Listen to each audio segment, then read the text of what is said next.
Hi, this is Brothers and Sisters channel.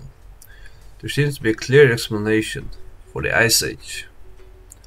What may answer the mystery of the post-flood animal migration. The Bible tells us that after the flood, humans stayed near the Tower of Babel, for several generations, disobeying God's command to fill the earth.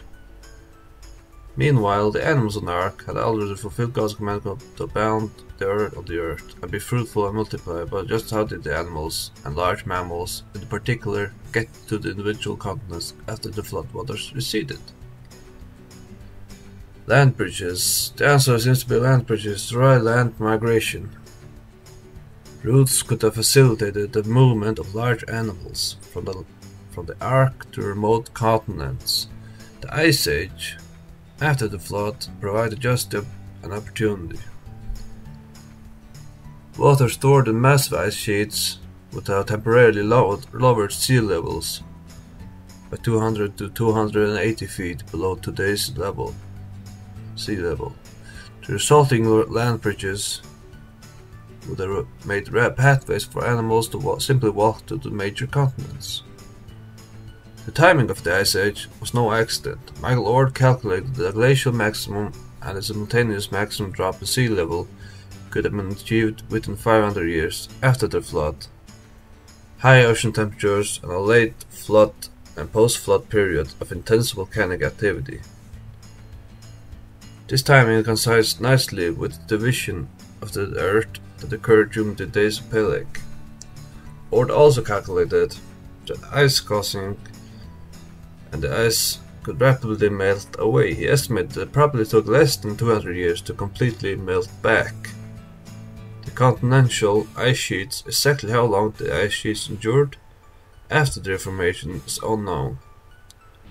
Once the ice melted, the sea level would have immediately risen, flooding the land bridges and closing the opportunity for intercontinental migration. After the flood, mankind remained in the Middle East at a plain in this land of Shinar, building the Tower of Babel. This was in direct disobedience to God's post-flood command to be fruitful and multiply and fill the earth. God had to divide and scatter the people by confounding their languages so that they would not miss the temporary land opportunity for migration.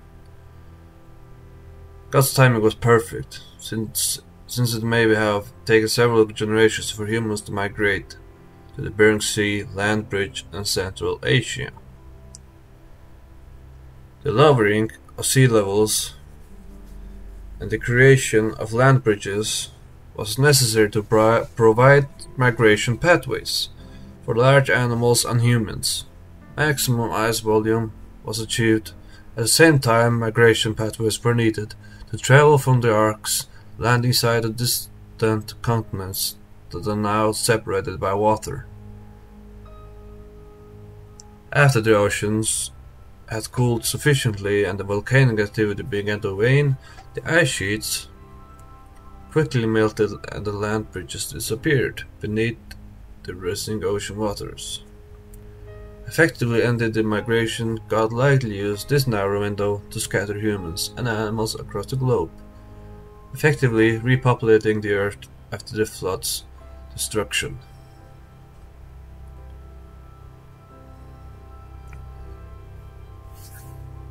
If you look into the book of Job, it talks a lot about the ice and snow. So in Job chapter 6 and verse 16, which are dark because of the ice, and into which the snow vanished. In Job chapter 37 and verse 6, for he says to the snow, fall on the earth, likewise the gentle rain and the heavy rain of his strength. In Job chapter 37 and verse 9-10,